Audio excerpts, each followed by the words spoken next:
I could tell we have a guest producer today. No offense to our guest producer. Thank you, mystery guest producer. Yes, thank you very much. We appreciate you. Hello, everyone. I feel weird not having a cup of coffee at my desk because it's 4 p.m. Why are you assuming this is coffee? Yeah, that's a good point, actually. Oh, yeah, and you're what, 3 hours ahead of LA? The sun is over the yardarm here by a lot. Yeah, so welcome, guys. Oh, that's funny. Our producer's all concerned. It's okay. We'll do notes afterwards. In the corner booth. So, Cynthia, I feel like we should explain why our incredible producers are not actually producing this Our show. incredible producers are not actually producing today because they are joining us on the show. We are going to have a cross-generational discussion of the joys and the sorrows of motherhood, not motherhood, mothering, and working life. Yeah, how about being a physical, a biological vessel that is programmed to be key in the reproductiveness, if that's such a word, of our species. Or when you put it like that, it's terrifying and beautiful. Like, it sounds great, but it also is very spooky. Yes. Well, I mean, the fact of the matter is, I think we did want to talk today about, Mother's Day conjures up a whole bunch of things, right? But the essence of Mother's Day is the focus on the fact that as females, there are a lot of expectations societally and biologically and whatnot. And so, we wanted to talk about what that means as a professional in our industry, what it means as a person, as a human. And today is going to be really getting real. Although I will say, oh yes, and happy Mother's Day to anyone who celebrates. I'll say throughout the show a little bit about my Mother's Day, which was a mixed bag. But anyhow, this is going to be a very real show, I think, today, because it's a very intimate topic. And when we all introduce our stories, we can tell the varying degrees of how real we're willing to get.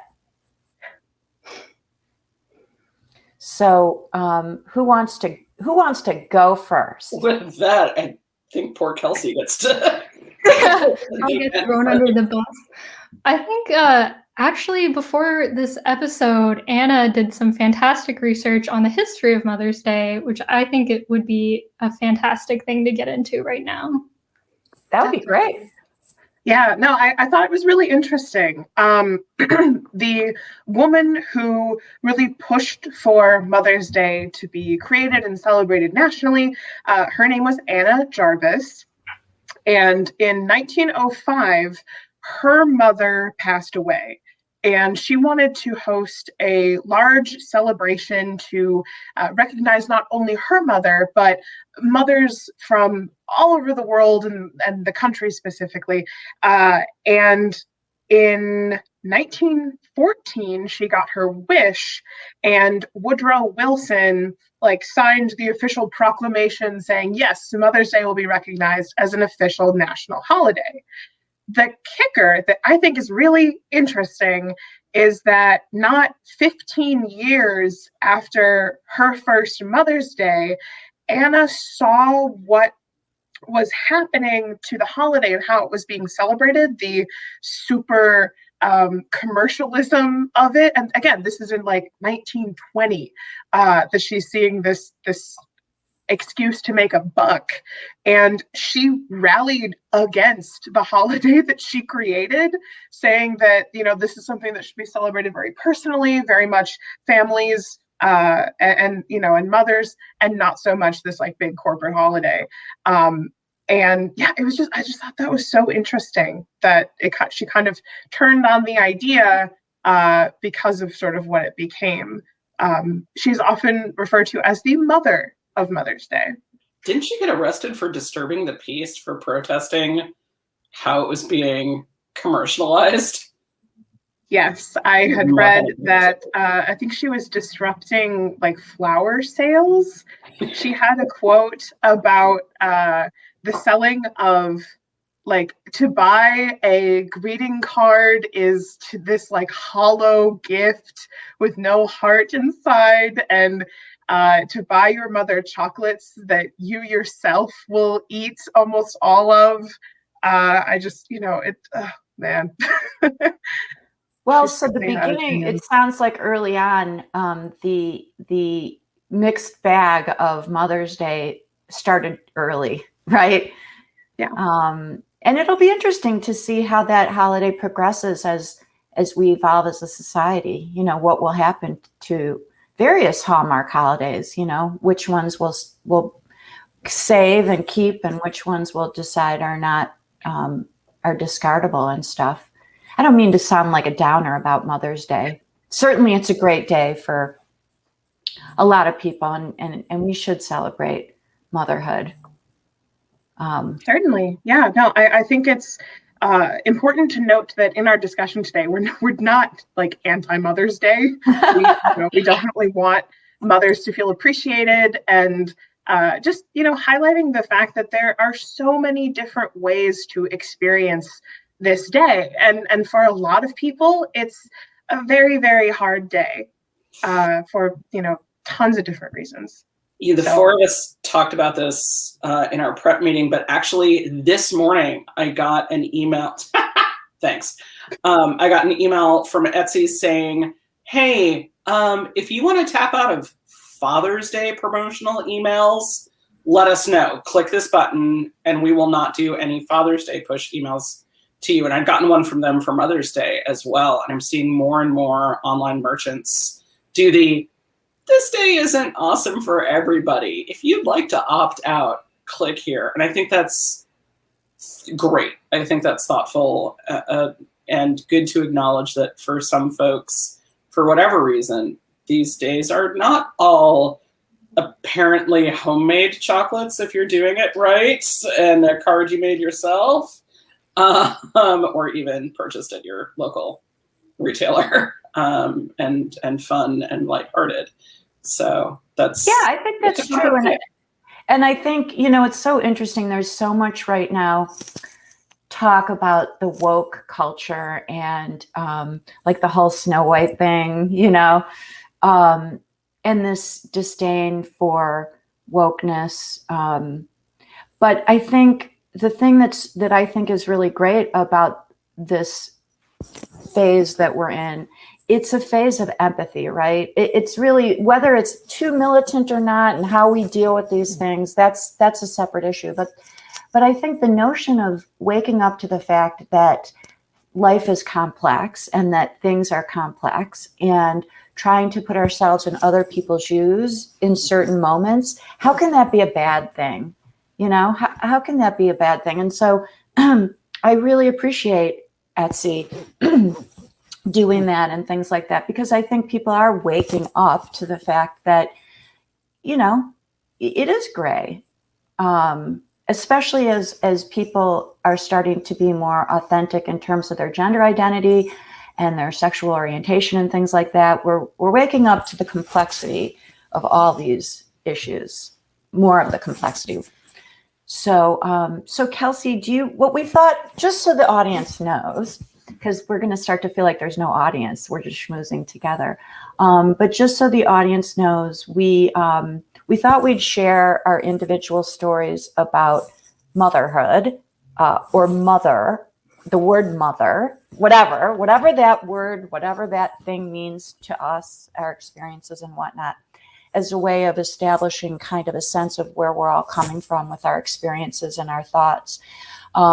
This is a very profoundly, I think, personal show, and we really want to encourage anyone who's listening live to participate and feel that they can. So today we're taking a little bit of a different tact. In the past, we've populated questions visibly on Chiron. Is that how you pronounce the word? Chiron, whatever it is. But today we're doing it privately, I think, in the chat, right? I'm looking at the producers like, help me out, guys. I don't know what we're. I can explain it if that'll help. Yeah. If you could explain it, Kelsey, that would be great, because I really want people to feel that they can participate, but that will also respect their privacy.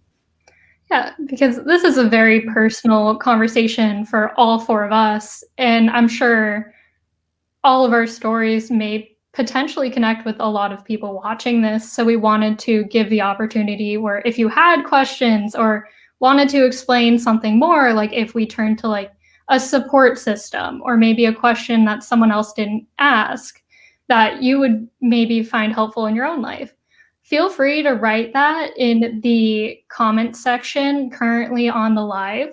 When this is played back, people aren't going to be able to see what was written on the live, and we will not show your comment on screen.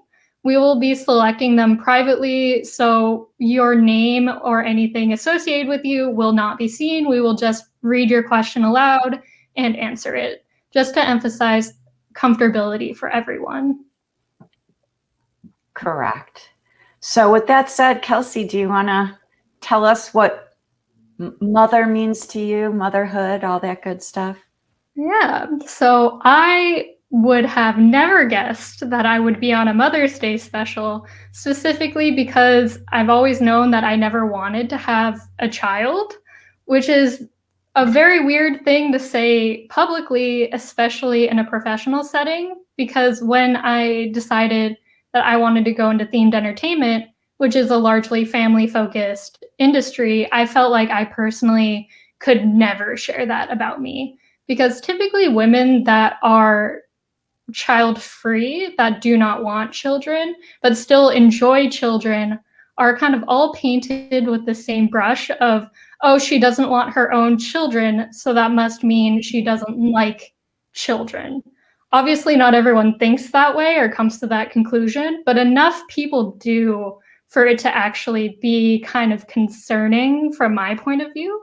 But after talking with these three lovely ladies about my specific situation and how we have this opportunity to talk to all of you about our specific situations, I feel like I would have really appreciated to see someone like me talking about how they don't want children and how the whole perspective on motherhood and how everything else that women go through would affect someone that doesn't necessarily have the same goals and is definitely not as passionate about having children as a lot of women are.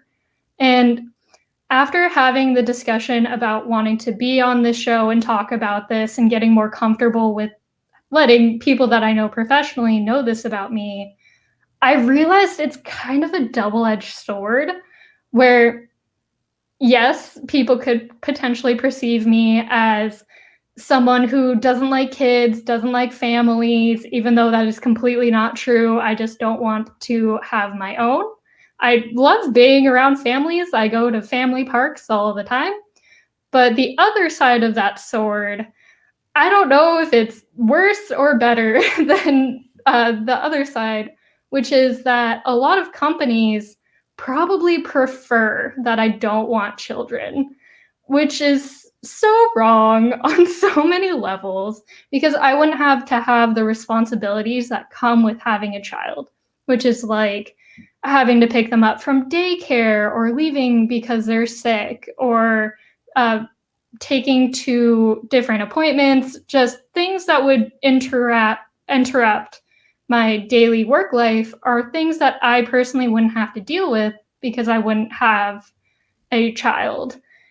So that's definitely a weird thing to kind of deal with, because I want everyone to have the same opportunities. And while looking into this kind of issue of women, specifically my age, that are getting those parts of their life started with like getting pregnant or getting married, that kind of thing, I've looked into how companies perceive women my age and learning things like, if a woman had recently gotten married, they might not get hired because companies may assume that she potentially could get pregnant soon. I'm not saying all companies do this, but it's definitely a thing that exists. There's enough people that have experienced something like this for it to be important to talk about.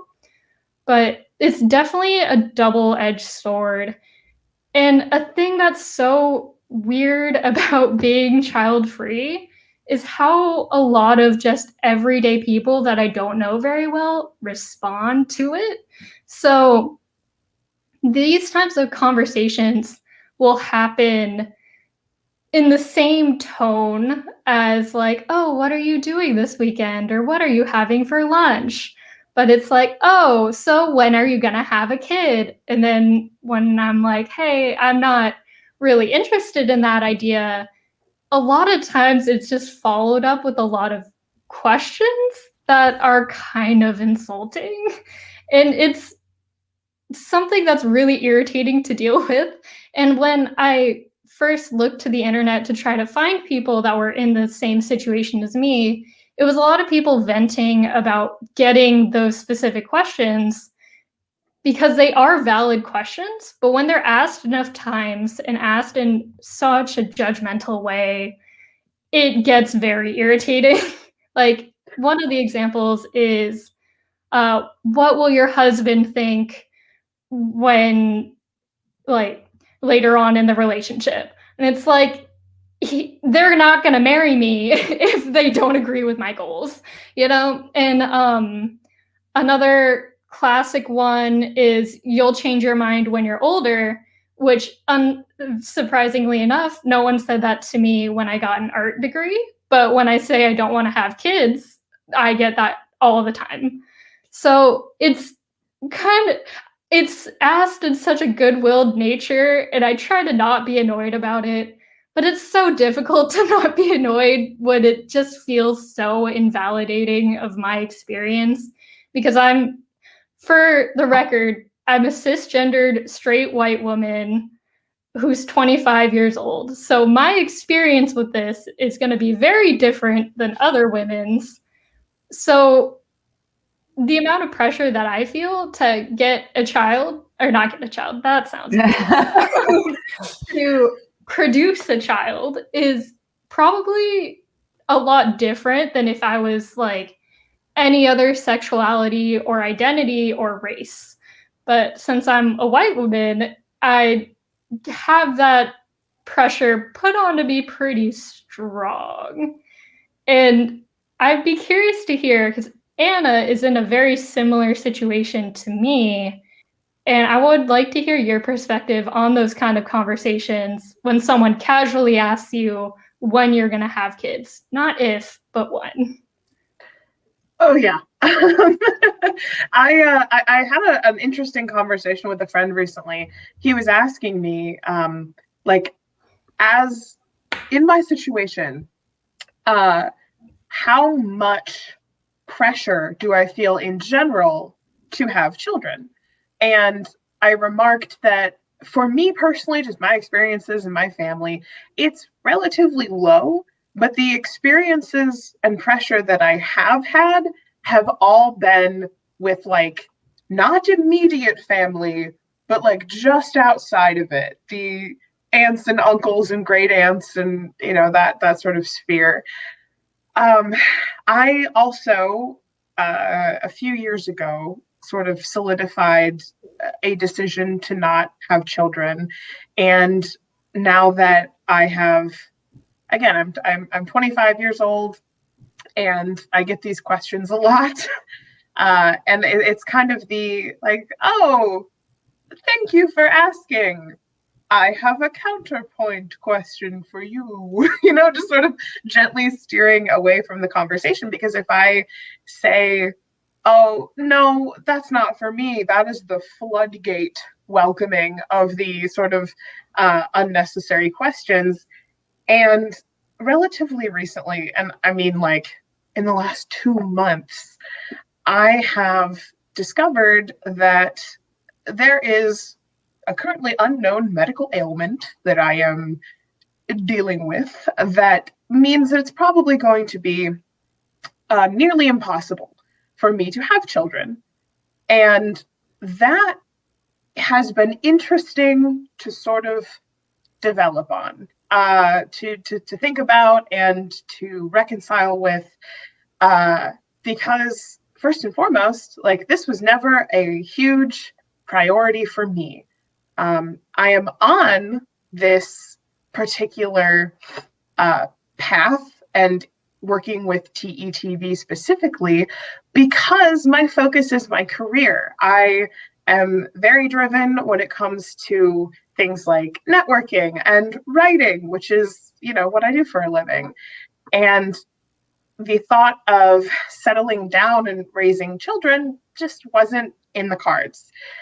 But now that I no longer have a choice, it feels like that choice has sort of been not only taken away, but kind of invalidated.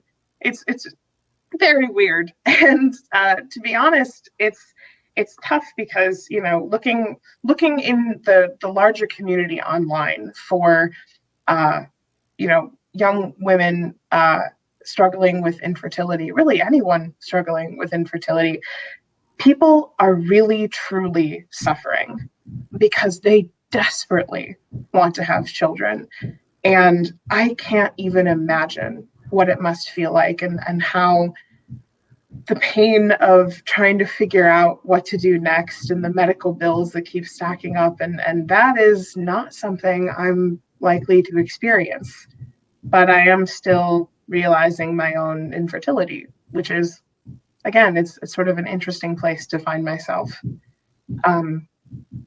But I will say I do have a small community, and it is with, frankly, with Kelsey and Wendy and Cynthia. I've found a wonderful conversation to have, and my family, of course, supports me too. But yeah, it's that struggle is, well, it's not completely unknown to the women in this call either.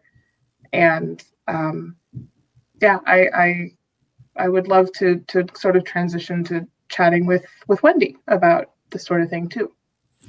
Yeah, so, it's interesting because when the choice is taken away from you, suddenly you revisit things, right? It's one thing to feel in control of a choice, and then when it's taken away from you, I don't know, it's weird. Even though you might not make any other decision, the fact that you may not have that option is a tough thing.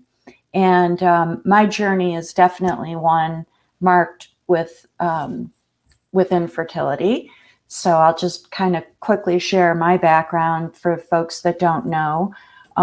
First of all, I wanted to talk a little bit about the relationship that I had with my mom before I even thought about having kids, because part of Mother's Day, part of the complexity of Mother's Day, I think, is also those of us who had moms and had moms. We all had moms. All of us, no matter what, had a mother somewhere in the world. And those are complex relationships too. And I lost my mom when I was 32, before I had children. And my mom and I were very close, but we had a very complex relationship with a lot of issues. And I wish, as I get older, that I had my mom with me at various stages of my life, because I understand her better. Every time I go through something in my own life, I say, wow, and that old adage, you don't know until you have children of your own or whatever. It sounds so cliche, but it's really true. And so Mother's Day for me also means really honoring honoring my mom and the tremendous job that she did in light of various things that she had to deal with, but also the complexity of our relationship too. I think about that. And I still have a complex relationship with her, even though she's not physically here. She sits on my shoulder all the time. And so that dialogue is ongoing, and I think it will be until the day I'm not having that inner dialogue anymore. But so my story of motherhood runs the gamut. And it starts basically as a little kid playing with dolls, babysitting, being a baby person. I loved babies. Always felt very maternal. And so for me, I don't think it was a question in my mind that I was going to be a mom. That was just, I was going to be a mom. And I think part of the reason I was so stressed out about being single at a certain stage of my life is because I was terrified that I wouldn't be able to find someone with whom I could have children. I was really determined to have kids. And so when my husband and when I finally convinced him it was time to have children, I don't know, maybe there was a part of me that anticipated it because I was neurotic from the very beginning about it. But I was not getting pregnant. And I was watching all my friends just getting pregnant, and having babies. And I just was not getting pregnant. And it was tough. And so we decided to reach out for fertility treatments. This is now, 20 years ago. So things were slightly different, but generally the same. And we tried everything. And we tried just drugs at first, artificial insemination. And then we finally elected to do in vitro fertilization. And my eggs were not healthy. I wasn't really producing what I should have been. The notion of surrogacy wasn't really prominent back then. So I don't think we thought much about surrogacy. I had 2 pregnancies through IVF that I miscarried. And one of the, make a long story short, I was doing this while I was commuting between LA and Florida, LA and Orlando. I was working at Universal. And after my second miscarriage, I went right from the doctor's office, literally right from the doctor's office to Mark Woodbury's office when he was my boss at Universal. And I just cried and I said, I want to go home. I'm done. I'm done with commuting. I'm done with struggling about all of these fertility things. My husband at the time, he was like, don't you think you should sleep on it before you go to your boss's office and tell him all this? And I said, no, I just knew I was done. And I have to say, at one of the most intimate and sad moments of my life, Mark was incredible. He listened, he understood, he was compassionate. And that's probably why I felt I could have that conversation with him, because I knew that he was that type of person. And so we decided, we were basically told that we were infertile and we couldn't have our own children. And I was determined to have children. And so we started the process of adopting. And that was a total nightmare. The adoption process is difficult. We wanted to adopt internationally. We got some harebrained idea that we wanted to adopt in Brazil. We were close to a successful adoption. And then President Bush got into an argument with the president of Brazil. And so as payback, they decided to take all of anything American in the government in Brazil and just move us to the bottom of the list. Like, don't help the Americans. And so it just was very difficult. And in the midst of it, I got pregnant all on my own. First time ever.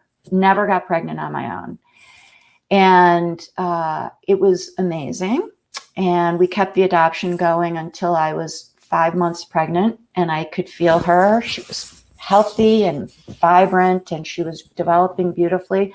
So we stopped the adoption process.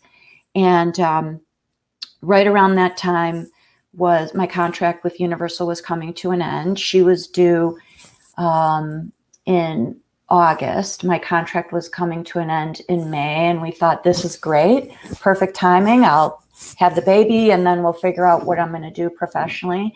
And unfortunately, at around 26, 27 weeks of gestation, we found out that her brain wasn't developing. And out of respect for my family, I'm not going to get into too many details because it's not just my story to tell, it's my husband's story to tell as well. But needless to say, her name was Isabella. Isabella did not make it. And it was the most devastating experience I've ever endured. It brought me to my knees. I was out of a job. I wasn't going to become a mother. I was approaching 40. And she was my child. I lost a child. I have her handprints and I have her footprints in my bedroom. I felt her heartbeat. I felt her inside me. It was devastating. And I had to pick my life back up. And I call her my angel because I had to figure out how to reinvent myself. And that's when I decided I was going to start to play drums. And I was never going to work for someone again. I was going to be my own boss. So I call her my angel. After that, we decided I was determined to be a mom. So we went and did another adoption. And we adopted my daughter, Eva, from Guatemala. She's now 16, almost going on 17. And 4 months after we brought Eva home, I got pregnant again. I was at this point over 40. And scared to death, didn't believe that the pregnancy was going to last or work. But lo and behold, through fits and starts, hospital stays and whatnot, I delivered my son healthy. And so I have an adopted daughter, which I hate even saying adopted, natural, whatever, but just by means of identification. And I have a natural born son. And I will tell you that it's very difficult, my situation, and I'm respecting some privacy issues of my semi-adult children, but it's very difficult. And motherhood for me has not been easy. I suspect motherhood will not be easy for me the rest of my life. It's definitely, it has its ups and downs. And so, for those of you who are struggling, my father, I used to call my dad crying when I couldn't have children. And he'd say, they're not all they're cracked up to be. And when your mother and I were the happiest, it was when you guys were not in the house, And it surprised me because I always thought I was like the apple of my dad's eye. But, life is complex. And I wouldn't trade my kids for the world. I adore them. I love them. But it is hard. It's hard. And being a professional at the same time that you're wanting to raise healthy children, balancing that is extremely hard. So that's my story. I've run the gamut of all those different issues. And if anyone wants to reach out to me separately to talk about any aspect of my journey, I'm happy to talk to anyone. So at that note, Cynthia. Okay, content warning. If you are currently pregnant, if you are trying to get pregnant, my story is not typical. I am the woman in the office that the newly pregnant moms are not allowed to talk to because my shit went so horribly, horribly sideways. For me, I was raised in a household with to call my mother strong-willed is an understatement. But importantly for this that we're talking about today, it's important to know that my mom worked as a social worker in the county health clinic in the city where I was born working in the barrios and the migrant worker camps, and had absolutely no qualms whatsoever about talking about sex, sexuality, pregnancy, women's health, any of those issues. And she was very, very open with me growing up as to why I was an only child, that my parents had had extreme problems conceiving. And back then, your choices were Clomid and have many children all at once potentially, or nothing, and that they had opted not to do that. And conceiving me had been a real surprise to them. They had been told there was no hope in hell. And because of her health history and my health history, my partner and I assumed, and my medical team assumed, that I was going to have major problems trying to get pregnant. And so my partner and I had to make some decisions. And even though, as somebody who's trained as a human geneticist, my PhD lab had two major research projects going on. One was the genetics of asthma. The other was the genetics of recurrent spontaneous miscarriage. So I was in the OB-GYN department at a major urban medical center for my PhD that I ran screaming from. I taught medical genetics at a major top 10 medical school kind of thing. I knew everything that could go wrong. I tested people on everything that could go wrong, sort of thing.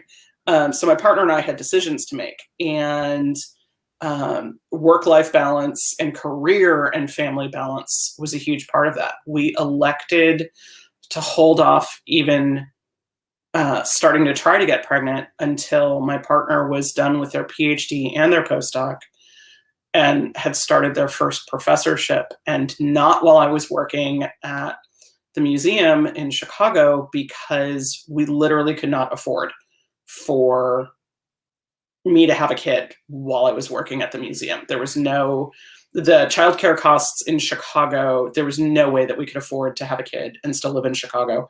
One of us would have to put our career on ice for a couple of years, and neither of us was willing to do that. So very mindfully, we took the risk and waited to even start trying until I was close to 30. And my medical team's basic attitude was, yeah, so try for a year, because that's what's required by your insurance company, and then come talk to us, and then we'll start doing some interventions. So please imagine my shock and surprise when literally got pregnant the first time we attempted to knock me up. And the happy story kind of like comes to a screeching halt there. Like music and flowers and kittens and fields, and nope.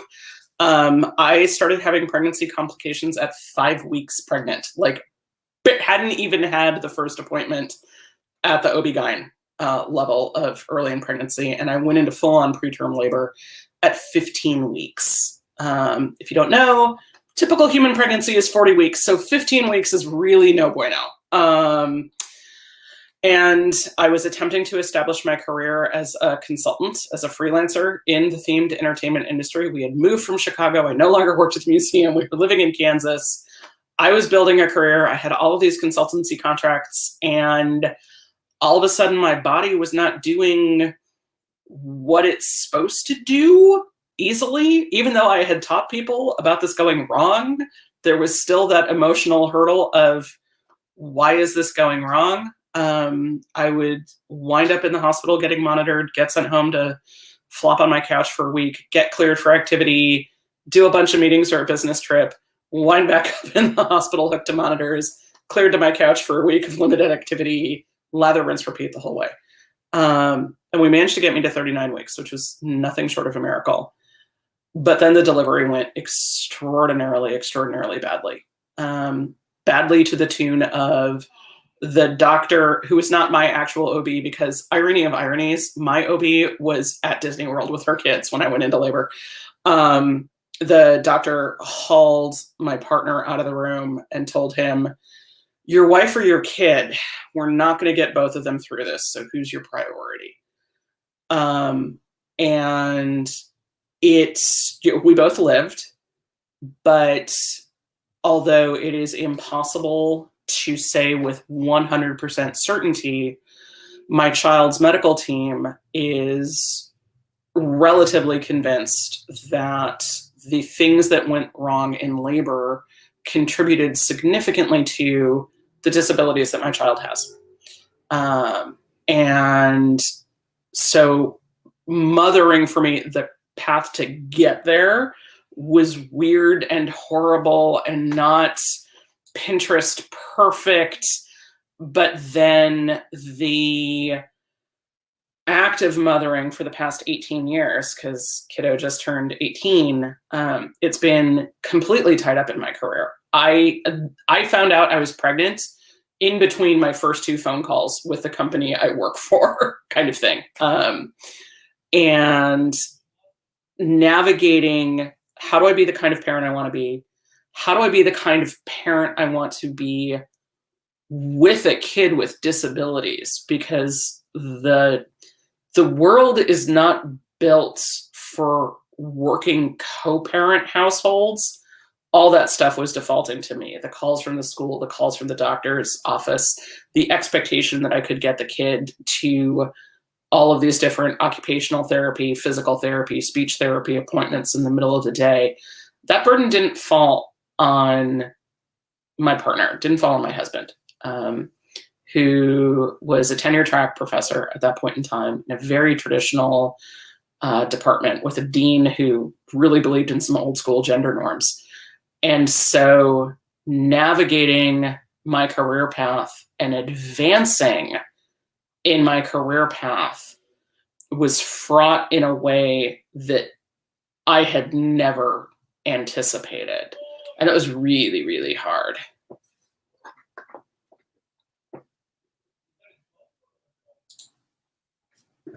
Sorry, I couldn't find my unmute button. So Cynthia, I feel like that's a great segue to talk about, we've been talking about these very personal journeys regarding our relationship with the concept of motherhood and whatnot.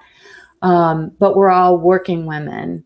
And obviously, it's this crazy thing, whether you want to have children, whether you don't want to have children. The fact of the matter is, as we said earlier on, as women, there's societal expectations and projections and things like that regarding us as women. And inevitably, it's going to affect our careers one way or the other. Mm-hmm. So I'd love to just shift into some discussion about that. And I'm really interested in Kelsey and Anna's thoughts regarding some of their situation, because I will tell you, when I started working, it's so weird, you guys, especially as a lawyer. I know that the fact I was a single woman was looked at with skepticism because single women were not taken as seriously. Somehow I think they thought that I'd be like running around town dating, and I don't know, it was really weird. And that being married made women feel more stable, more professional, more reliable. Yet at the same time, once you're married, the expectation, as you had said, Kelsey, is how much longer until you no longer work. And so it was this really hard thing. This is back in the early 80s, late 80s, early 90s. So I'm curious now, 30 years later, what do you guys deal with in the workplace as women, as young women, regarding your relationship with motherhood? So when it comes to the idea of feeling more of a professional because you're married, that idea has never crossed my mind, or I've never even heard or fathomed that until you said it just now. So and that's highly likely a generational thing, right? Mm-hmm. Like, you have to understand the sexism that Cynthia and I faced in our generation was decidedly greater, dare I say, than 30 years later. So it's good to hear that. It's good to hear that. Ask me sometime about the horrible outfit conversation I had with a member of the executive council at the museum. Put a pin in that some other time. So, sorry, I interrupted you, Kelsey. You were saying you were surprised to hear me say that, the expectation, not the expectation, but that women would be taken more seriously if they were married somehow. That was back my day. Yeah, for me personally, the only difference I've found between someone that's married and someone that's not married is when I have to send a professional email to a woman, I do not know how to address them, whether to say Miss or Mrs. It's a struggle that I have often. And I don't know if people are going to be upset if I accidentally mess it up somehow. Luckily, now people have their gender pronouns in their email signatures, which is super helpful. But I remember, I don't know if Wendy and Cynthia were there for this conversation, but Anna and I had talked about this trope that's seen a lot in films that I feel like is more powerful for the perception of single women, specifically career women. And that's like, you're really heartless. You're going to step on anyone to get where you want to be. And like the most common example of that is, I can't remember her name, but woman in Where's Prada? Oh yeah, not Glenn Close. What's her name? Meryl Streep. Meryl Streep's character. Yeah. Yes. Yeah. Yeah. It is a trope, and so do you feel? I'm in the middle of a podcast, honey. Sorry. This is the natural born son that I was talking about. Anyhow, do you feel that do you feel that perception still exists in the workplace, that if you're single and you remain single or whatever, that there's this lack of softness that goes along with it? Do you think that's generational? I'm not sure. I think that it is melting away, in that it's not gone, but it is retreating. I think there's been a shift in general about these kinds of feelings because, if we go like way back, it was, oh, she's not married and she's 30, she must be a witch that lives in the woods and there's something wrong with her. And like, yeah, no, we're not there anymore. And I think there is some stigma of like she's a career woman, she must have a bunch of cats in her single bedroom apartment, and I don't think those tropes are frankly going to go away. I think they're considerably less maybe hurtful than they have been in the past. And I would say this too, like in general, for the conversation that we are sort of starting to shift into about how being a parent or not being a parent is viewed in the workplace, that this is not strictly a woman's issue. Like the idea of fatherhood being so challenging for working professional men as well. I grew up, my parents divorced when I was younger, and I spent equal time with both of them. And both of my parents, I love them very much, and they both did their best. And the struggles that we see like in the media of the single working mom is directly related to this, like the same struggles could be said for the single working father. And I think that gets completely erased. And same thing to be said for like benefits in the workplace. We have talked about in sort of our pre-production meetings about time off for maternity leave versus paternity leave, and time off for the grieving of a miscarriage, that should be extended to the partner, not just the physical body that it happened to. And that's really important. And, finding the companies that have the benefits that are, strictly speaking, more accessible and better for those kinds of situations, like that's a big deal. And Kelsey and I are entering, the workforce. We are not seasoned professionals yet. And like, how, in your experience, have you found like who to work for? How do you know? So I can take a couple of these, Wendy, if you want, and then you can tag in. I'll tell my whole working for myself story, because that's why I work for myself, but go ahead. So I consulted for ThinkWell for about a year and a half before I joined as an employee, not as a 1099. And a big part of the reason I joined the company was quite literally the negotiation and sort of cultural approach they took to me being an employee with regards to travel. How much or how little they could require me to travel, how much advance notice they needed to give me. Because at that time, we had no family who lived in Kansas. It was just us. And my husband, as I mentioned, had this really, really inflexible work situation.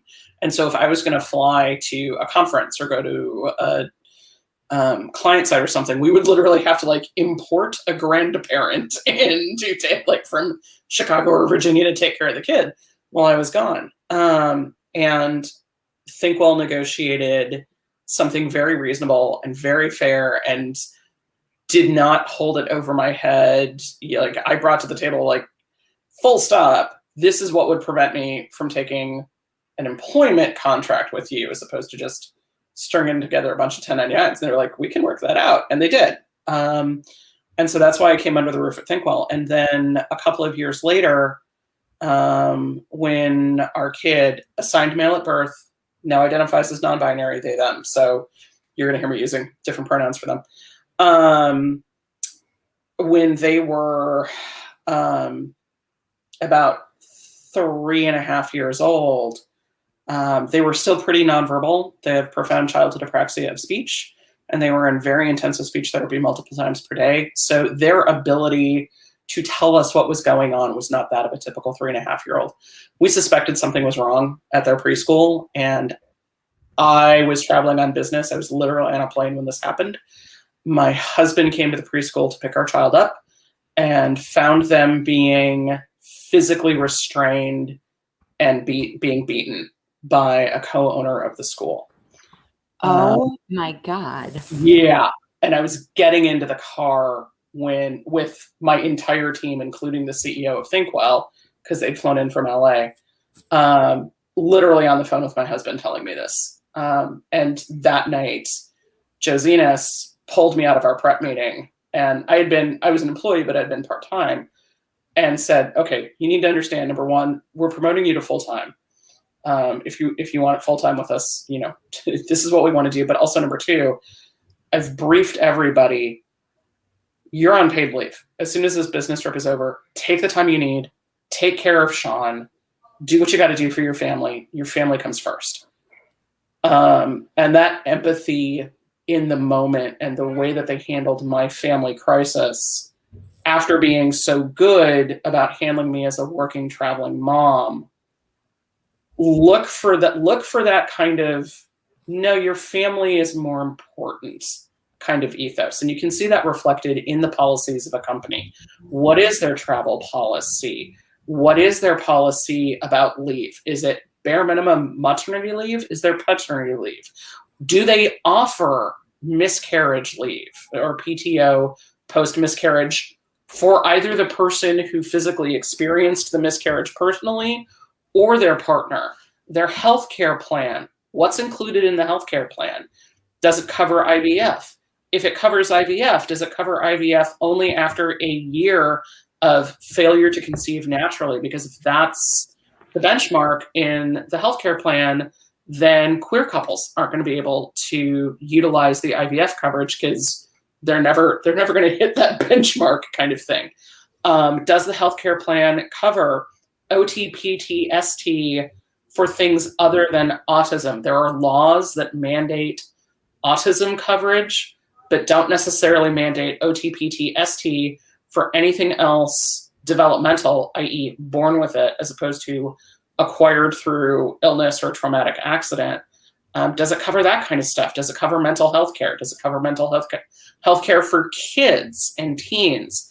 Looking at all those kinds of policies can tell you an awful lot about how a company thinks about its people and the community of family around their people.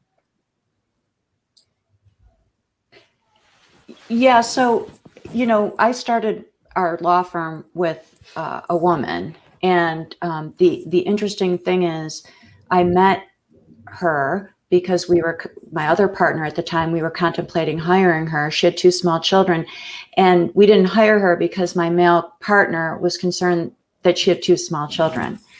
And the irony is, she was working harder than he was. And I've never met a harder working, more earnest, conscientious professional than my current partner after 8 years. And our firm, interestingly enough, we have, I think, a higher proportion of women at the firm than probably in the general population of attorneys working at law firms. And I think in part it's because we've been a very attractive place for women, because we are women run, and we understand we'd be hard pressed to put certain demands on folks that work for us that we weren't willing to put on ourselves. So one of the things I think, in addition to looking at the policies and whatnot, is look at the stories of the people that work there. You know, if you can, try to suss out, because you want to make sure the company walks the walk too. And so seeing other people with children, seeing other people who tell stories of fun things about things they've done with their children, at least you know that they have an opportunity to enjoy their families. I think just seeing who else is at the company and what their lifestyles are like is really helpful. I actually think that companies rob themselves of tremendous talent when they don't allow for these things, because women are, I'm talking today about women, so men out there, forgive me for focusing on women, but you know, we're born multitaskers, right? And so just because you're taking your child to the doctor or going to a presentation at school or whatever, doesn't mean that you're not at the same time in the car on conference calls or at night, you know, getting things done. And to, you know, I think hopefully people are waking up to the talent that we're robbing ourselves of by not allowing a more flexible work environment where FaceTime isn't always the answer, but just being productive and getting the job done is the answer. For me personally, the only way that I saw of doing it was being my own boss. So that's what I did, is I decided I was just going to start my own practice. And I've been really fortunate to grow my own business as a mom and be in control of it. I saw something when I was a young attorney. My assistant, who I adored, was a single mom, and she was constantly being written up because she was having to take her daughter to a doctor's appointment or whatnot, and taking more time off than she was allowed.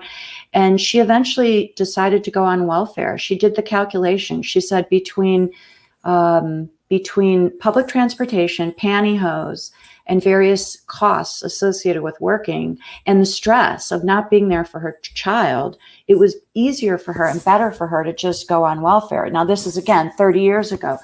Not good for society, right? And so one of the things I'm excited about is I do think we're getting to a point where when we talk about infrastructure and whatnot, we're starting to talk about support and care and that whole economy, because you know, people need to be able to avail themselves of that support without having to leave the workplace. We're a better country if we help people work, right, than force people to not work. The questions Kelsey and Anna get about, like, well, why wouldn't you have kids? Can we talk about the cost of daycare and preschool? Why, like, you know, hello, I have college debt, I have student loan debt. Why would I also take on this? I can't afford to take on this. You know, as a country, the economic burden of being a working parent, and when you look at the statistics on who had to leave the workplace during COVID, it hit women of color because their incomes were already so much lower than white female and male counterparts, that in a scenario of the kids are at school and the kids are not in school, they're doing school at home or daycare's closed, somebody has to stay home with the kids. It was less of an economic hit for those women to step out of the workplace. But the long-term ramifications for their career, their savings potential, their earnings potential, this is going to have ramifications for decades and decades and decades for those women. Having a kid is not cheap. And there are plenty of employers who do not, particularly entry level in this industry. Good luck finding daycare when you're earning 32 grand a year. Well, and that's why I can't speak to the policies, but I have a friend whose kids went to the Disney daycare program here in Burbank. And I think that part of the reason she was so committed to the company and continues to be is because she was able to do that, and I think that the more cooperative environments we can create for working people of this type of support, the better we're all going to be. And the better division of labor. It's funny, my son, who interrupted the podcast, the thing he had to write was to tell me that he spoke to Yaya, who was our nanny, who's no longer our nanny, and it's her birthday, and she's lonely, and we need to visit. We need to visit her. And so, people, I was very lucky to have that support, but not most people can avail themselves of that support. And so what do? The more we can provide support for people, I was never going to be a full-time mom. I haven't done much more than boil water in 40 years. It's not who I am. I'm a working woman. That's what I'm good at. And I think as a society, there's nothing wrong with that division of labor, to having people who are better at the infrastructure of caretaking, whether it's caring for the young or the elderly or whatever, and freeing someone up like myself, who's not an innate caretaker, to do what I need to do, hopefully, in Israel, they have kibbutzes, and the kids grow up with other kids in the kibbutz while the parents are doing what they need to do. And I don't know, as far as I can see, they're fairly well-adjusted adults. They weren't traumatized by it. So I think we need to rethink about the way we handle helping women do what they need to do while they have children, and men too, My kiddo graduates high school in like 2 weeks, and on my to-do list is the stack of heartfelt thank you notes and gift cards to a bunch of other parents who essentially were our village when I was traveling and Jerry was teaching and could not get out of class to pick the kid up or shuttle them from one activity to another, or when our kid was younger, they had some life-threatening allergies, and the parents who stepped in as chaperones on field trips and would send proof of life photos and make sure the kid was okay, kind of thing. We would not have been able to do this without that sort of homegrown care circle. And my career and my skill set was not such that I was great at being room mom, but by God, I ran an awesome biology and chemistry study group and dragged 10 to 15 teenagers through content that was flying over their heads so they could do okay in their science classes freshman and sophomore year. That's what I contributed. But the way that we regard who should do what job in parenting, who should be able to speak with authority to parenting, in meetings, turning towards the woman and saying, so do you think this will resonate for families with kids? And watching a child-free colleague go, I have no idea. I don't have children. But as a cat mom, and just watch her riff with it, that was really great. But also just the expectations of what normal is, whether it's the acts of parenting or biology, and the disconnect that and guilt or shame or nasty tangle of feelings that you can have to chew through when you're not a natural caregiver, or the biological act of reproduction does not come easily to you, and everyone around you seems to be having babies without a problem. That there are many different ways in which parenthood and the choices around parenthood and what does or does not happen with regards to parenthood can make you feel wrong compared to what everything society is telling you it should be. Yeah. So how do you guys feel about that? Knowing, that you're now outwardly saying that you're going to choose not to have children. How does that make you feel as a woman? Because again, you're much younger than me, and I have a feeling about that myself, but I wonder if mine's generational or not. I feel like people like to give labels to things and like to take those labels away. There's a really weird amount of gatekeeping that happens. Like, there's a lot of people that are like, oh yeah, if you don't have a kid, then you're not a woman. And it's like, then are trans women not women? Like, what does that mean? Are infertile women not women? It's a huge problem that we should not do, because a lot of people have a lot of issues. How does that come across, though? Like, what signals that to you? What would signal that to you, that somehow not having children makes you less than as a woman? People blatantly say it, primarily on the internet. I've never had it said to my face, but I've seen it many times. Has it been said to you, Cynthia? Both before I had Sean, and then one of my husband's, now mercifully former, colleagues at a social event that had pretty much the entirety of the department there, went after me on 2 scores. Number one, the fact that I had left science, that I'd left academia, and referred to my leaving it as being that I just couldn't cut it. But then also asked, so what's wrong that you and Jerry haven't had number 2 yet? Wow. And I was like, That's nothing's bold. wrong. It's by choice. And even though my medical team was like, don't ever get pregnant again. This went really badly. You will die if you get pregnant again. So where my lack of additional children is not a matter of I can't have them. It's I can't have them or I will die. So I elect not to. Plus, we were committed to a 1-child family before shit went sideways. Super committed to it now. But yeah, his follow up to my, no, this is intentional.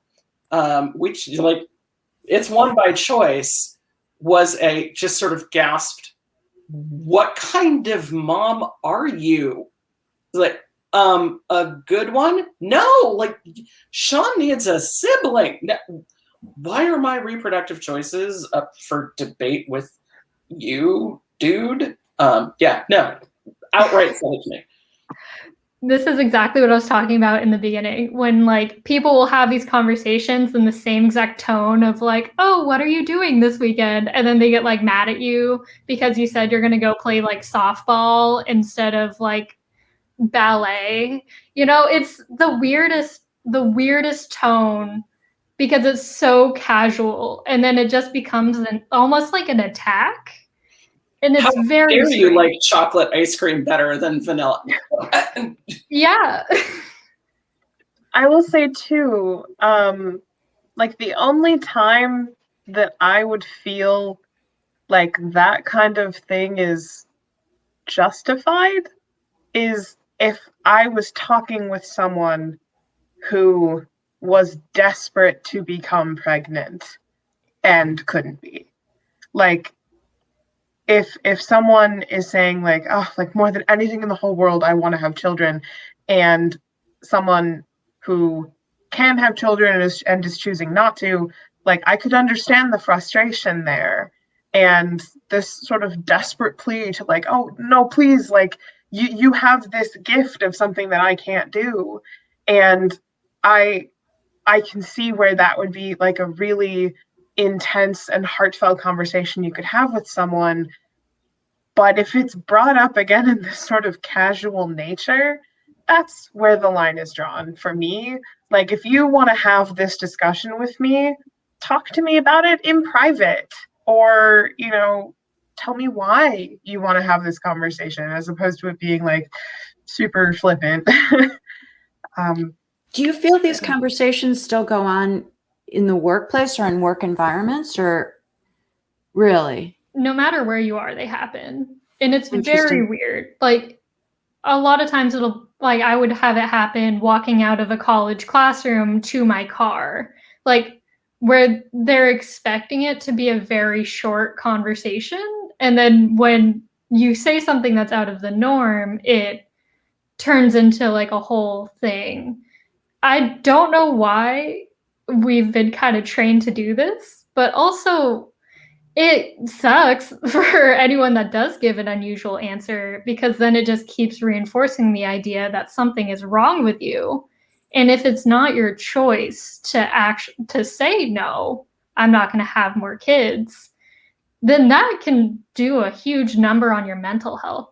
Especially also if you're someone that desperately wants to have kids and you are infertile, or you and your partner, if you have a partner, don't make enough money to have a child, but you want one. I couldn't imagine how awful that feeling would be, because for me, it's just kind of annoying. But for someone like that, I wouldn't be surprised if walking out of their classroom, having that conversation on the way to their car, if they just started crying in their car because they weren't expecting to be reminded about how their future might not be the way they want it to. I wonder why people feel that reproduction is something that they can talk about without an opening, without permission. Like, it's such a personal, private, intimate thing. And yet as a society, where does this come from that we feel we can just say things like that, you know? I think it stems from the same wellspring as, I can touch a pregnant woman's belly without permission. We do not recognize the agency and independent authority of women as human beings with feelings, decision-making capacity on their own, and boundaries. And so it's open season the same way you can touch a pregnant woman. Like, people feel entitled to touch a pregnant woman's belly or comment on what she's eating in a restaurant, which is shit I got all the time when pregnant. Somebody commented that they had this conversation with a professor in school. One professor asked about my want to have children after my engagement and laughed that my career would be short if I did want children. The conversation was 2 weeks after I'd gotten engaged to my partner. Person who said that, I want you to know that you're not alone.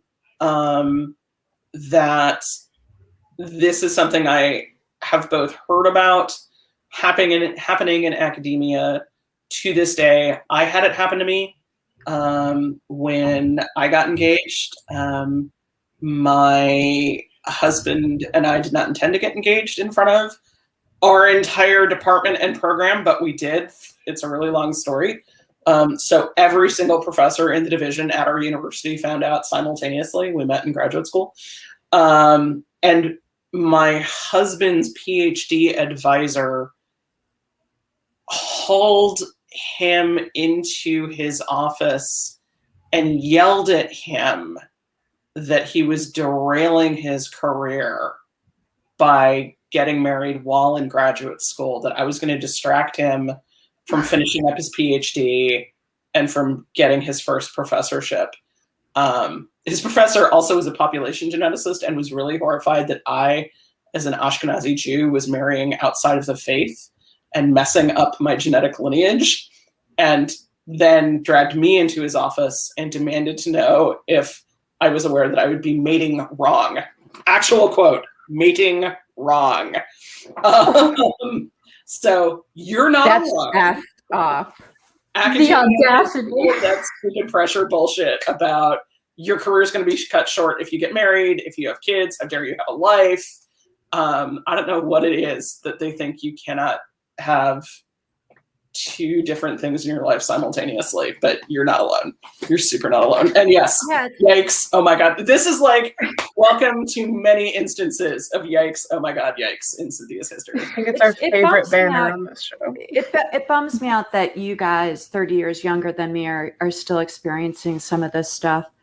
I would have thought a lot of this had just completely changed.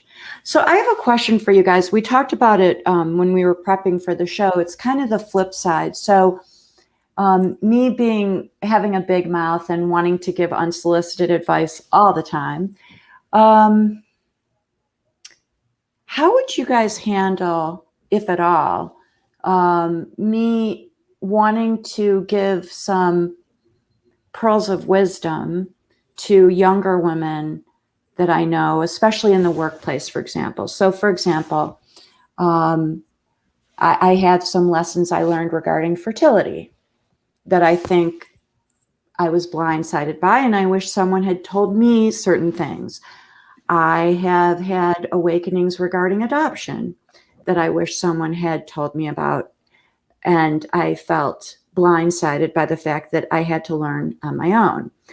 So how do I balance wanting to share the benefit of my experience with them to make their lives easier, or at least more informed, right?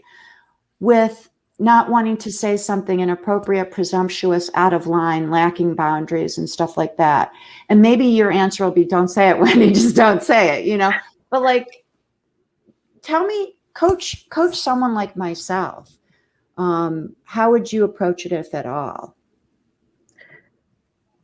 Absolutely. I definitely think that is wonderful, and that is so valued, and people taking care of each other, especially in a workplace setting where, you're with these people all the time and you learn about them, that is so valuable and good and appreciated. I think the idea of like unsolicited advice, it's different when it is a genuine personal connection and the time is taken to explain that you are coming from a place of love. And like, I think if someone came up to me and was like, hey, Anna, this is my experience, I want to share it with you because of concern that I have, like, I would probably just start crying because of how loved and seen I felt. Like, that's just me. But the idea that knowledge is absolutely power in these situations, oh my goodness, so important when it comes to fertility issues. Just if someone had pulled me aside and said, hey, are you keeping up on your feminine health or whatever, I would have been like, no, I'm 25 and I have no intention of having children. No, I'm not. I haven't thought about that at all. And it wasn't until I had a conversation that I went to go see a doctor. And I'm really glad that I did. So, those kinds of conversations are amazingly important. So yeah, I would say if you are in that position and you want to share your wisdom and advice and things with anyone, really, just let them know it's coming from a genuine place of love and concern. Sorry, you could go ahead, Kelsey, before I chime in. Yeah, so I kind of was like this when I figured out like what I did to get into themed entertainment and all the resources I found, so that anytime I met someone who was starting to get into the industry, maybe kind of interested, I'm like, let me throw all of these resources at you. And that can be very overwhelming for people. So this might be able to work in your kind of situation. Is I just made a document and just released everything in my brain into that, of like everything I would have wanted to know, what would be most important, and like resources. And just if someone's like, hey, I'm interested in this, what is your take? All that kind of stuff. I would give them, if they had specific questions, I would answer those questions. And I'm like, I also have this for you. Take it if you want. You don't have to. If you have any questions about it, feel free to reach out to me. So it's more in their hands, especially if they're a more introverted person, because I would hate to have one of those kind of conversations where maybe they weren't actually that interested. They were just trying to be polite. And sometimes it's very hard to tell, especially in the workplace, when you're in that kind of situation. So just giving them the resources could be very helpful. That is my very right brain solution to this kind of issue. But I would definitely take Anna's approach and then potentially follow up with a very strange Google document if they wanted those resources. So someone brought up in the chat that they think asking if advice would be wanted is really important. It gives the receiver the opportunity to say no or have agency in the situation, which is also a great approach.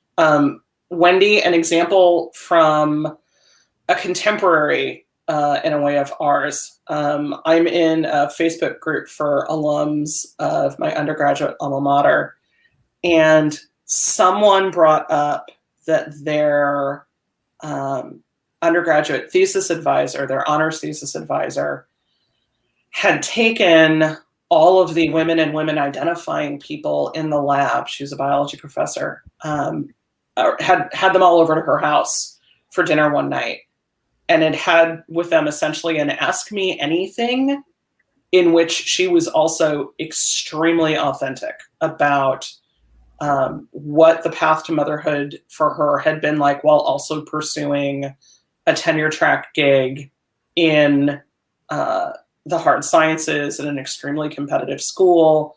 And she was really frank with the students in her lab, with the woman and woman identifying students in her lab, that she had had miscarriages. And for some of those students, it was the first time anybody had openly talked about miscarriage with them. The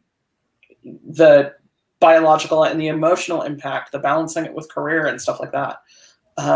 And I watched on the thread as many other women hopped in and were like, oh my God, were you in Wendy's lab too? And, and this apparently had been something that she did as a matter of course with all of the students in her lab over time. And she established this rapport and made this community of women who then have gone on to support each other, by cohort kind of thing. And she's done this for the better part of, at this point, nearly 3 decades, having these open and frank conversations. But it was always it's going to be an ask me anything at dinner at my house. So if you were comfortable having these very, very personal conversations, you could opt in or out of dinner. But also by doing it as less of a one-on-one and more of a group thing, there's a sort of like safety in groups. Yeah, that's really good advice. Because I think, look, maybe I'm just justifying getting older, but age means experience, right? And with experience, you can't help but learn. It's common sense, right? And I always feel like I'd love for me to be able to share my life experience with other women or other people, because I can help them. My dad was like my mentor, and he was incredibly wise, and I benefited by listening to him. I really did, because he was so wise. And so there is this impulse to want to share your life experiences and help other people, but at the same time, especially these days, being very conscious about not wanting to overstep or not wanting to be presumptuous, So yeah, I'm conscious of that. I would say to anyone out there again, and I think Cynthia, the same would go for you. If anyone wants to reach out to us individually, to talk to us about anything, we're very discreet, we're very private, and we're very open. That's why we do this show, because Cynthia and I are willing to share about things that maybe other people wouldn't be as inclined to share. And, with my experience of going through fertility, going through pregnancy loss, going through types of pregnancy loss that were definitely complex, and then having gone through the adoption process, having a natural child very in short order, which creates problems oftentimes in the environment of an adopted child's life, and then facing lifelong issues related to identity as an adopted child and that whole situation. Anyone, please feel free to reach out and talk to me. It would be my pleasure. There's nothing like life experience. And if you have any questions, behind the scenes, we're cognizant of time, so we're going to start wrapping up soon, but we are happy to take any questions that you want addressed on air, that you want to put to multiples of us or all 4 of us. just put them in the chat box. We will happily address them before we wrap. But if you, like Wendy, if you want to have a private conversation, by all means, reach out to me. Message me on LinkedIn. I am happy to arrange time to have a conversation. Part of the, like I said, part of the reason that I put off having kids or a kid as long as I did was because I literally couldn't afford to while I lived in Chicago. And so I had a kid in a state where I knew no one and had no support system. And so the first part of my mothering journey was extraordinarily lonely and isolating. And I am more than happy to help anybody avoid that kind of really horrible fraud feeling.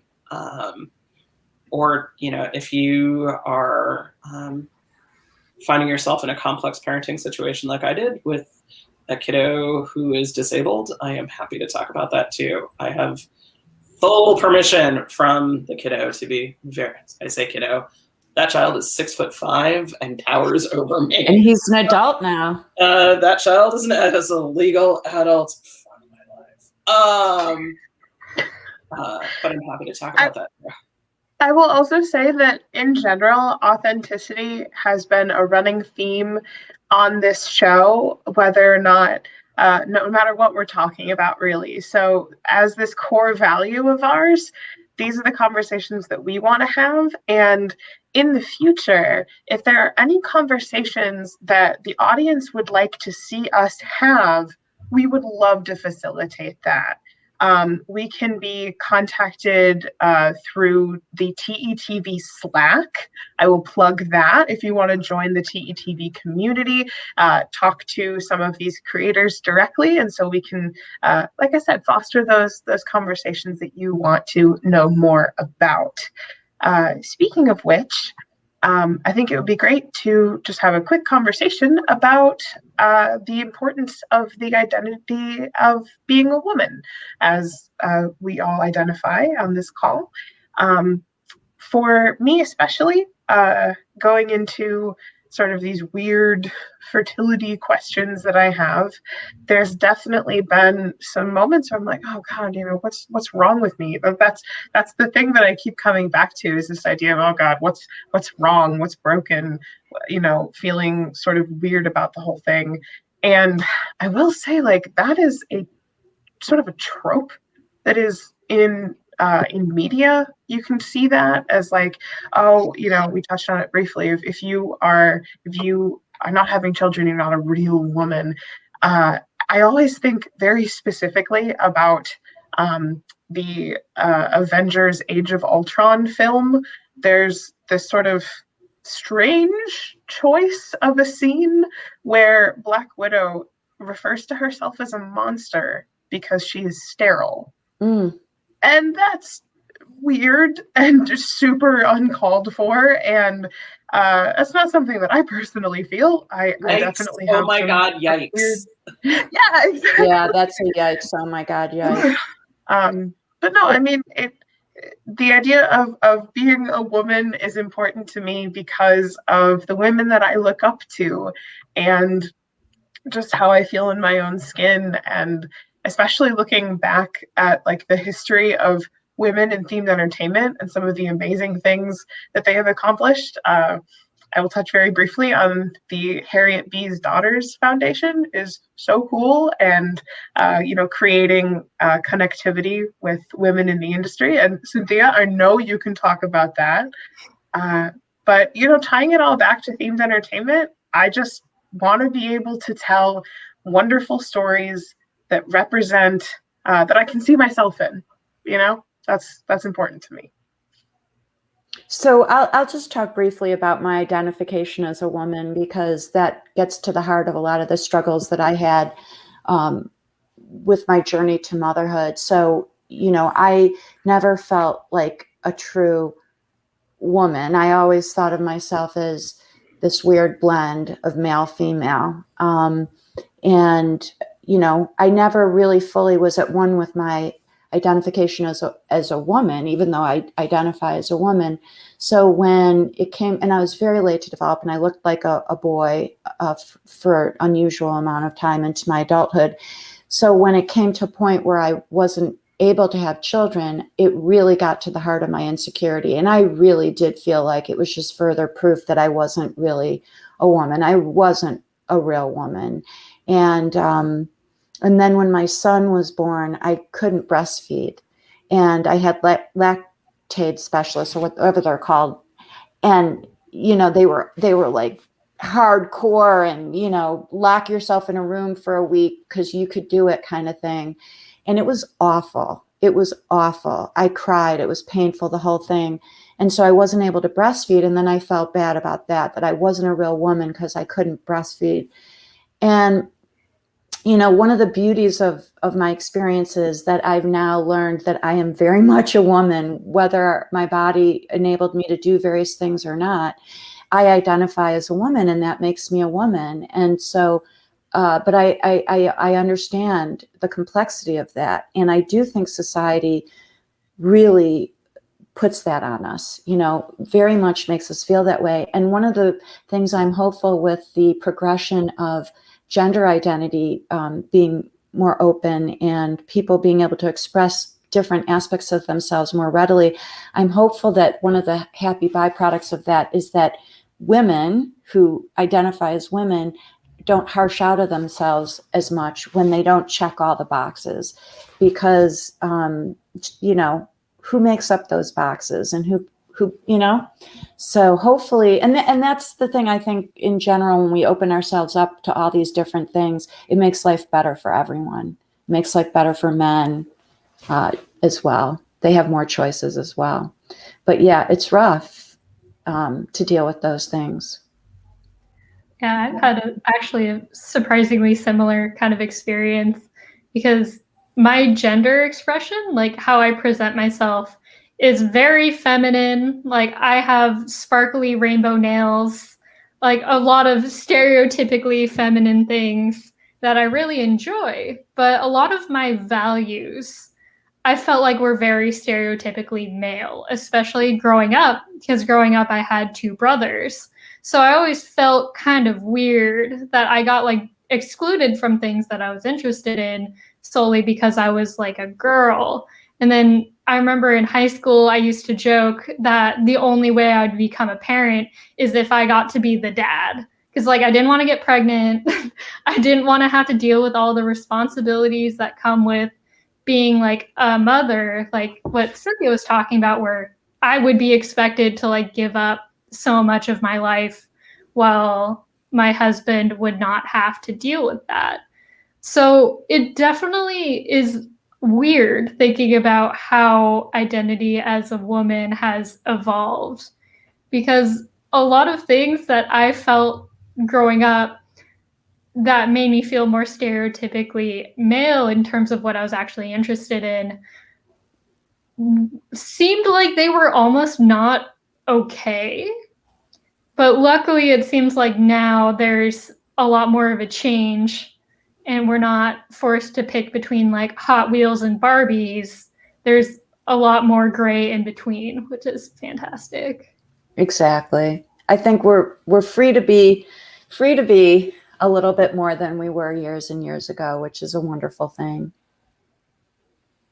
Yeah, I don't think there's anybody in the themed entertainment industry who has ever seen me wear a skirt. There are a couple. Wear a skirt. Yeah. Wear a skirt. There are a I couple want of a these. campaign. # wear a skirt. Cynthia Sharpe. There are a couple of museum folks who've seen me wear a dress because they were at my wedding, and that was the second to last time I wore a dress. The last time being I was a bridesmaid for a good friend, and I turned out to be allergic to the dye in that bridesmaid's dress, and that was a whole other horror show. Not just emotionally allergic to the dress, actually physically allergic. I think you should choose a charity, and we should do a drive that if you reach a certain goal for fundraising for the charity, you'll wear a shirt. I would shave my head before I would wear a dress or a skirt. I am I have that fraught and complex a relationship with the traditional external trappings of femininity.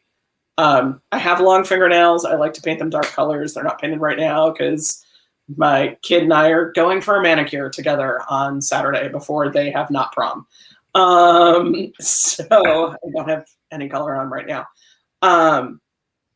I genuinely, if there had been a less rigid binary around gender when I was Sean's age, I'm not sure I'd actually identify as a woman. At this point, finding my own place and comfort level and definition under the umbrella of woman for almost 5 decades at this point, I'm okay with identifying as a woman, but it doesn't necessarily feel comfortable at all times. And it certainly didn't feel comfortable 18 years ago when I moved to Kansas. And a few days after we moved here, there was all the adults in the neighborhood pool party at the community pool across the way from us. And the first questions I got were, where did you move from? What does your husband do? Have you found a church yet? How many kids do you have? What grades are they? And being forced into this very sort of middle American suburban view of what acceptable womanhood is. That view has changed a lot in the past 18 years. And I'm much more comfortable in the community I'm in and under the banner of woman. Biologically, I'm female, and I have some pretty obvious markers that without surgery, I can't do away with. But my relationship to womanhood is fraught, and it's fraught because I've never been comfortable with the societal notions around women, and the stories that we tell around women versus men. And I think maybe that's part of why I'm so hardcore passionate about inclusion in the stories that we tell, and that there's not just one trope, the boy loves sports and the girl loves crafts, kind of thing. Because I think everybody needs to be able to see themselves and see that it's okay to be themselves, and that whatever self-expression they have and whatever body they inhabit and however that body works or doesn't work is just fine. And I think I am still on a journey with regards to coming to terms with just how deeply my body betrayed me doing the thing that biologically I am supposed to do. My kid will spend their entire lifetime throwing themselves against the wall of what my body did to them. Mm. And that's a really, really challenging path to navigate, particularly because society does send me so many messages about what being a woman is supposed to look like, supposed to entail, how it's supposed to work, what's supposed to come naturally to you. And I'm finally, now that they are successfully into college and they have a future ahead of them, I am finally coming to terms with not only is it okay to be a woman, but it's okay to be a woman like me, with all of the messiness and complexity that entails. Yeah, it does give me hope for the future, that we are getting better at those things. And the other thing I would encourage, people to do a better job of doing, myself included, is not judging, not being so judgmental, right? Because until you walk in someone's shoes, you just don't know. You just don't know what they're living with, what they're dealing with. And I think that's something we all need to learn as well. For ourselves, we judge ourselves really harshly, right? And I think in part because we take other people at face value, but we don't know what goes on with them either, So I think we all just need to be kinder. maybe that's the message for Mother's Day. Maybe that's a great way to wrap the show up, guys, is unconditional love, right? If there's one thing I've learned about being a mom, is how critical unconditional love is, and how many of us did not receive unconditional love from any source, let alone our moms. And how if anyone in this earth is going to show you unconditional love, you would hope it's your mom. And so maybe in honor of Mother's Day and our Mother's Day show, we need to just be more loving, right? And love one another without so many conditions. That would be a really nice thing for me to think about. And yourself. Be the mom to yourself that you need and that you want. Exactly. So thank you guys so much for sharing. I know there were a lot of intimate things being talked about. Dare I say we could have gone a lot more intimate, but we practiced restraint. And again, if anyone wants to reach out to any of us individually for a deeper dive, we're all willing to share, just not something that's going to be necessarily tracked digitally in perpetuity. So definitely reach out to us, and thank you guys. And thank you to our producer. Yes, Excellent job. Whoever you are, wherever you are. And we'll see you guys back in a month? Yes. And thank you guys. And yeah, just everyone.